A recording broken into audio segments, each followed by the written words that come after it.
A disappointing dullness, unraveling The Land in Winter.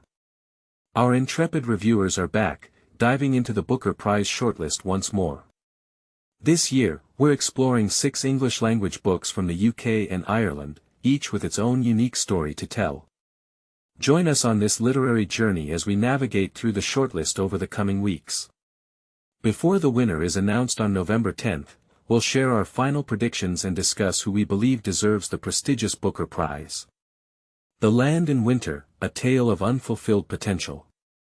Andrew Miller's The Land in Winter takes us to a secluded English village in 1962, where we encounter the crumbling marriages of 2 couples, the Simmonses and the Parrys. The story unfolds against the backdrop of a quaint West Country hamlet, with the characters haunted by the lingering shadows of World War II. However, what could have been a compelling exploration of post-war trauma and the complexities of relationships falls short of its potential. Small-town infidelity and marital woes are not new themes, and Miller's approach to these subjects lacks the freshness and depth one might hope for. The central drama unfolds predictably, with each beat feeling like a tired trope. The characters' pasts and motivations remain shrouded in ambiguity, leaving readers unsatisfied and longing for more substance. A disruptive narrative device. The novel's structure, alternating between the 4 main characters, starts as an intriguing concept. However, as the story progresses, this device becomes more of a hindrance than a help. The narrative drags, and the inevitable plot feels tedious. In the final third, the author's attempt to merge and conclude 4 character arcs simultaneously is jarring, with threads overlapping and losing their impact. With so many competing storylines, the ending feels flat and unfulfilling, leaving readers with a sense of anticlimax. Beautiful moments amidst circuitous prose. Miller's descriptive prowess is evident in the novel's delicate moments of beauty. From smoky bedrooms to Arctic landscapes, and religious epiphanies to scenes of disillusionment, these vignettes are vividly evoked. However, they are weighed down by extensive passages of circuitous prose and dry comedic asides. Miller's indulgence in diatribes and his intimate knowledge of the English countryside result in a narrative that feels overly familiar and lacking in dynamism. Interiority over action.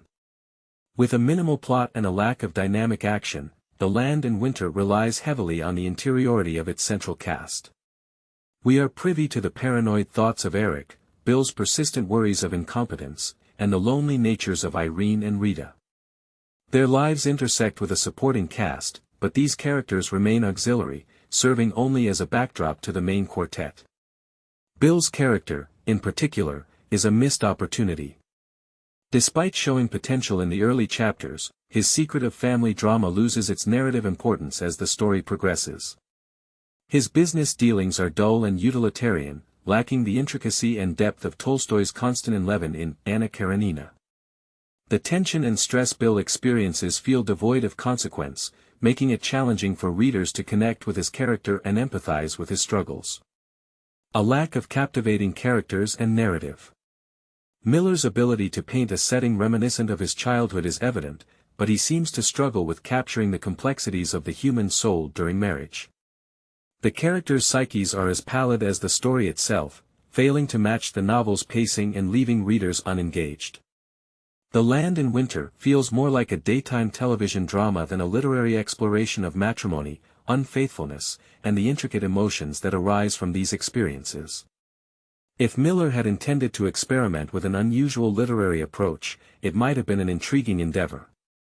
Instead, he offers a bland historical drama that fails to leave a lasting impression.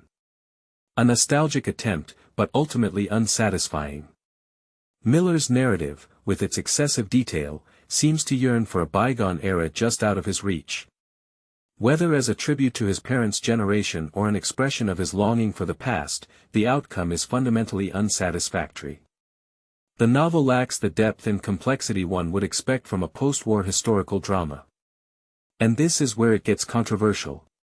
While The Land in Winter may have its shortcomings, it raises interesting questions about the role of interiority in storytelling and the balance between familiar settings and captivating characters. What do you think? Is it possible for a novel to be both familiar and engaging? Share your thoughts in the comments below.